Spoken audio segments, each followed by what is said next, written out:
Assalamualaikum warahmatullahi wabarakatuh. Berjumpa lagi dengan saya Afina. Pada video kali ini saya akan menjelaskan beberapa istilah YouTube kepada teman-teman semuanya. Selamat menyaksikan. Sebelum kita masuk kepada pembahasan, saya ingin menyampaikan kepada teman-teman bahwa kegunaan kita mengetahui istilah-istilah yang ada di YouTube agar kita lebih mudah ketika mencari informasi, seperti ketika kita mencari video yang ingin kita cari, kita ketik cara membuat thumbnail, cara membuat e-card atau e-kartu, cara membuat channel dan lain sebagainya.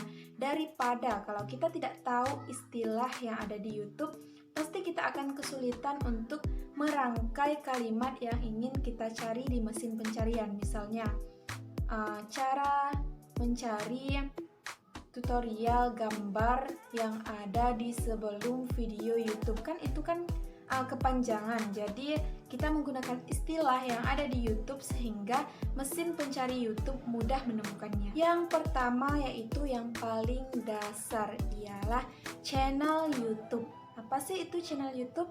Nah, channel YouTube merupakan YouTube kita yang sudah kita buat, yang nantinya tempat kita mengupload video dan lain sebagainya. Nah, itu dia channel YouTube yang ada nama yang sudah kita buat saat pembuatan channel YouTube. Misalnya, channel YouTube saya itu Afina FN. Nah, itu berbeda dengan konten. Misalnya ada orang lain yang bertanya kepada Anda, channel kamu kontennya tentang apa? Kalau konten itu berisi mengenai apa sih video kita, misalnya konten memasak, konten kerajinan tangan, konten tutorial, dan lain sebagainya. Nah, bisa kalian bedakan kan antara channel YouTube dan konten YouTube. Yang kedua, nah untuk yang kedua ini yaitu subscribe. Apa sih itu subscribe? Subscribe merupakan langkah seseorang untuk mengikuti channel YouTube yang ia sukai, entah disukai karena kontennya bermanfaat, kontennya menarik, dan lain sebagainya. Jadi tombol subscribe itu berada biasanya di bawah video saat kita memainkan YouTube. Tulisan yang berwarna merah bertulisan itu subscribe, itu dinamakan kita berlangganan dengan channel YouTube tadi. Nantinya ketika kita sudah subscribe, ketika seorang yang kita subscribe tadi mengupload video baru, kita akan ada pemberitahuan di beranda kita. Nah, seperti itu. Itu dinamakan dengan subscribe. Yang ketiga. Nah, untuk yang ketiga ini yaitu subscriber. Berbeda dengan subscribe, kalau subscriber yaitu orangnya.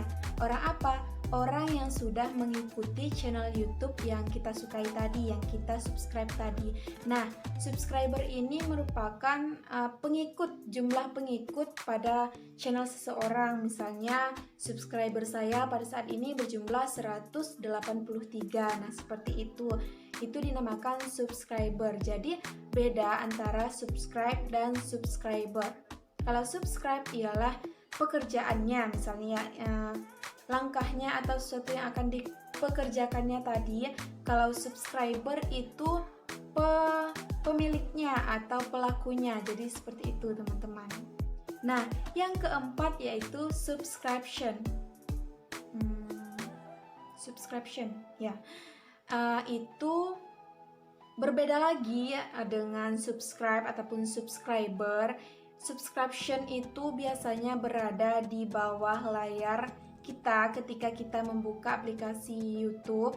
Nah, di situ merupakan pemberitahuan kepada pemilik HP ataupun pemilik channel yang sedang memainkan YouTube bahwa ada unggahan video terbaru dari channel-channel yang sudah di-subscribe-nya. Jadi seperti itu.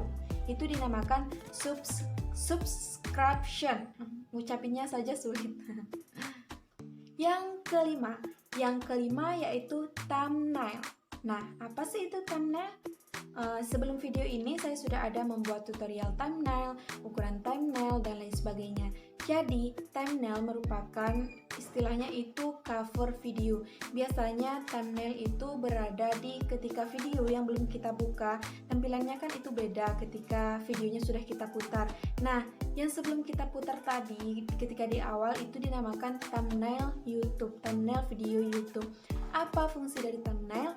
Nah, biasanya seorang itu memfungsikan thumbnail sebagai penjelasan dari seluruh isi video tersebut. Berarti dengan adanya thumbnail menggambarkan bahwa isi dari video tadi berupa yang ada di thumbnail. Jadi ketika kita ingin membuat thumbnail jangan berlebihan. Misalnya kita membuat video tutorial memasak tahu, tetapi di thumbnail kita buat tutorial memasak ayam, kita kasih gambar ayam agar orang menarik. Nah, itu salah teman-teman. Mengapa? Karena berlebihan dan nantinya penonton akan kecewa dengan thumbnail yang tidak sesuai dengan video kita. Selanjutnya, yang keenam. Yang keenam ialah layar akhir. Nah, layar akhir ini biasanya ada pada saat video yang sudah akan berakhir, yang ada segi 4, misalnya ada 2 ataupun segi 4 1, lingkaran 1 yang ada rekomendasi video lainnya ditampilkan di akhir video. Nah, itu dinamakan layar akhir. Apa fungsinya?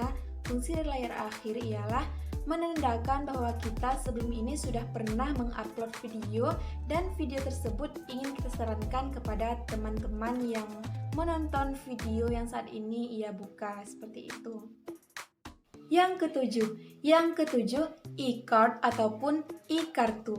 Nah, seperti yang saya upload pada video sebelum ini, saya membahas mengenai cara menambahkan e-card ataupun e-kartu. Kalian bisa tonton di link ini.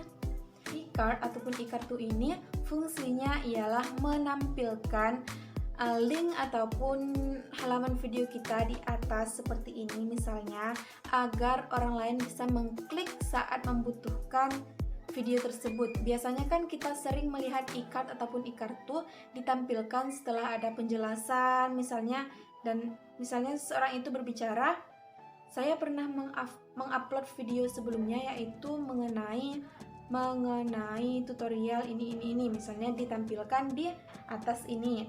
Lalu ia melanjutkan pembicaraannya, menyelesaikan video yang saat ini ia buat.